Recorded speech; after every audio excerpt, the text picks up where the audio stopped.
hold on to your kunai, everyone, because we're diving headfirst into the wacky world of the Chunnin exam.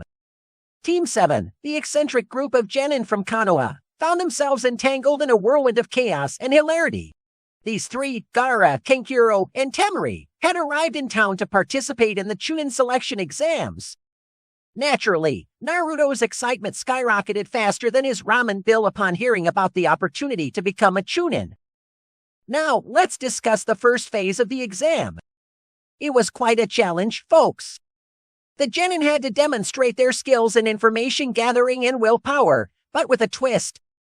The first 9 questions were designed to be cheat-friendly. Yes, you heard that right, cheating was the name of the game. Our hero Naruto, bless his ramen-loving heart, had no idea about this little detail. Poor guy entered panic mode, fearing that his entire team would be eliminated because he was clueless. Meanwhile, Sasuke, the cool guy with the sharing eyes, saw through the trick and shamelessly copied someone else's answers. And what about our smarty pants Sakura? She aced all the questions faster than you can say Kunoichi genius.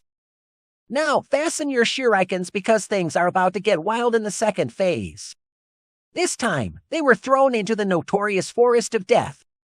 Sounds like a lovely place for a picnic, doesn't it? Wrong. Naruto found himself face to face with Orochimaru, an S-rank missing nin from Konoha who was so powerful that even the third Hokage admitted there was no one in the village who could defeat him. Orochimaru turned out to be one of the third Hokage's former students, one of the legendary Sannin. Talk about an awkward family reunion. Sasuke, usually the brooding type, froze like a popsicle, while Naruto, the fearless knucklehead, jumped straight into the battle. He even stopped a massive snake in its tracks using some fox chakra. Way to go, Foxy Naruto! And in a moment of poetic justice, he called out to Sasuke, "Hey scaredy cat, are you okay?" It was a glorious moment in their eternal rivalry. Unfortunately, Orochimaru messed with Naruto's chakra by slapping a pesky 5-element seal on him, throwing a wrench into his ninja mojo. Sasuke didn't fare any better. Orochimaru placed a cursed seal of heaven on his neck, claiming that Sasuke would eventually come crawling to him for power to defeat his brother, Itachi. Just when things couldn't get any stranger, Orochimaru sent his lackeys, Team Dasu, to hunt down Sasuke. While Naruto and Sasuke were taking an extended nap after their encounter with Orochimaru, poor Sakura had to step up and play nurse. It was during this chaotic time that Sakura's personality took a wild turn. Kintsuchi from Team Dasu decided to play hairstylist and held Sakura captive by her hair. Ouch! In that moment, Sakura had an epiphany about her own pathetic behavior. She realized how absurd it was to blindly praise and criticize others when she hadn't made any improvements herself. It was like a slap in the face with a reality kunai.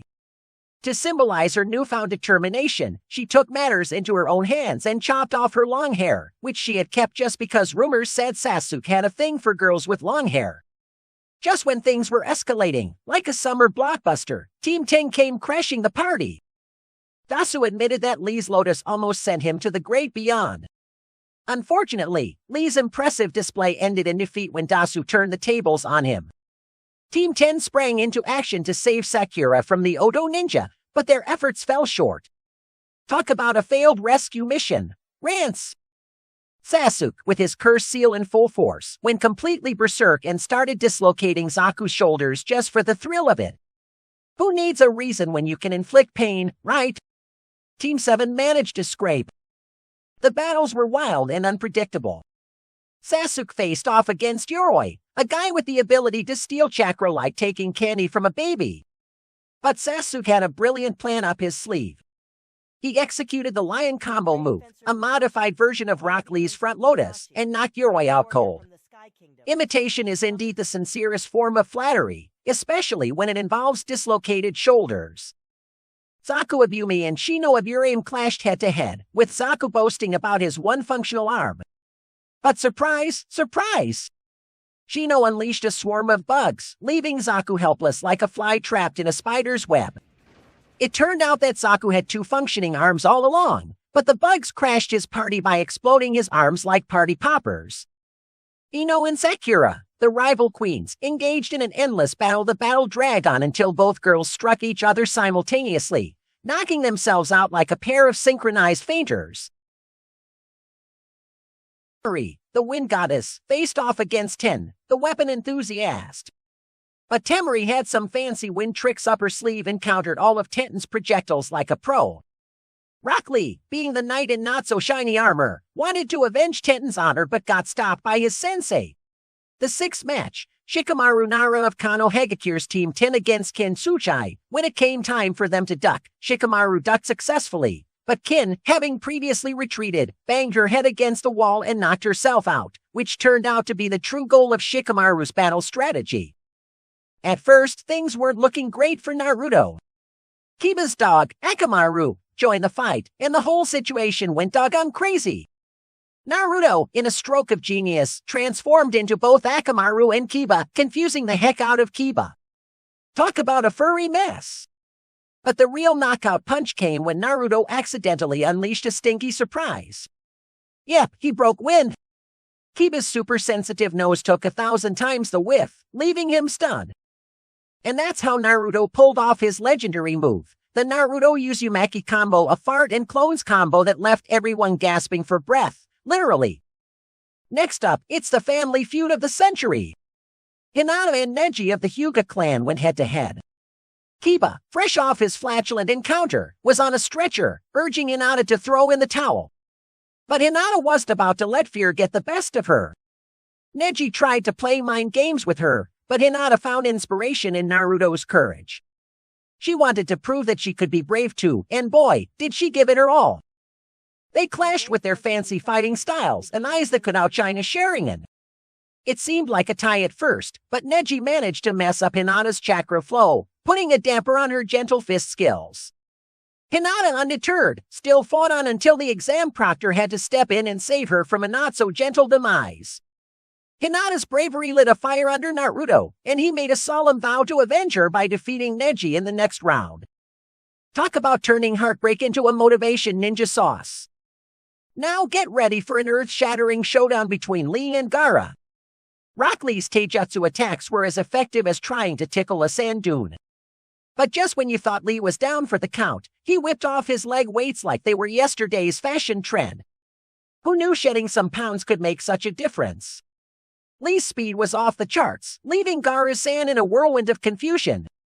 For a moment, Gaara got hit and his face showed pure shock. But don't celebrate yet, Gaara was playing sand tricks too. He put on an armor of sand fashion statement that left Lee's attacks bouncing off harmlessly.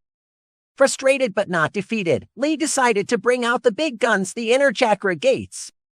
It was like unleashing a buffet of power, but it came at a price. Lee's limbs were as sore as someone who did 1,000 squats after skipping leg day. Despite the pain, Lee went all out with his reverse lotus, turning Gaara into a human punching bag. But wait, Gaara had a sand cushion ready for the fall. Sneaky move, Gaara. The match took a dark turn when Gaara used his sand-binding coffin to crush Lee's arm and leg. Enter my guy, the super teacher, who saved Lee from becoming sand smoothie material. Guy had a moment of regret, wondering if he should have taught Lee those powerful moves in the first place. Oops, too late now. Gaara won, but he definitely had sand in his shoes after that intense showdown.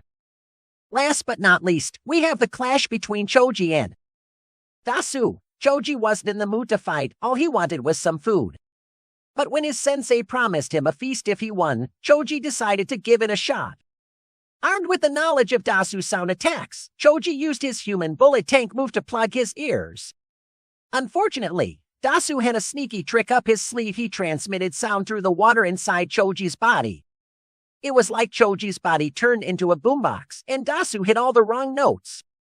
Poor Choji couldn't catch a break, and his hopes of a victory were crushed along with his eardrums. The Chunnin exams finals were about to kick off, but not without some funny twists. Naruto met Jiraiya, a legendary ninja, and his new sensei. Jiraiya taught Naruto all sorts of advanced techniques, including the art of walking on water. Let's just say Naruto's soggy adventures were quite entertaining. Oh, and there was that moment when Jiraiya unleashed the power of the fox sealed inside Naruto, canceling Orochimaru's seal. That's what you call a seal destroying friendship. The tension built up as the main tournament drew near. But hey, things can't go smoothly in the ninja world, right? Dasu, the sneaky ninja, had a not-so-pleasant encounter with Gaara, which left him in shreds. And poor Hade, the exam proctor, overheard some evil plans and got on Baki's bad side. Let's just say Hade won't be making any future appearances in this story. It's showtime! Naruto faced off against Neji in a battle that would make your head spin, literally, in Neji's case. Neji, with his gift for lecturing, tried to bring Naruto down with his words. But Naruto had the last laugh. With the power of the fox inside him and a truckload of self-belief, Naruto turned the tables on Neji. Suddenly, Neji realized that his philosophy of destiny wasn't as foolproof as he thought. Naruto became Neji's life coach, teaching him that fate could be reimagined and that failures can rise above their circumstances. They even became the best of buds after that. Who knew a ninja battle could turn into a therapy session? The highly anticipated match between Sasuke and Gaara took center stage. Sasuke, fashionably late as always, showcased his newfound speed and unleashed the electrifying Chidori move. Gaara-san had a tough time keeping up with Sasuke's lightning-fast moves. But before the match could conclude, chaos broke loose.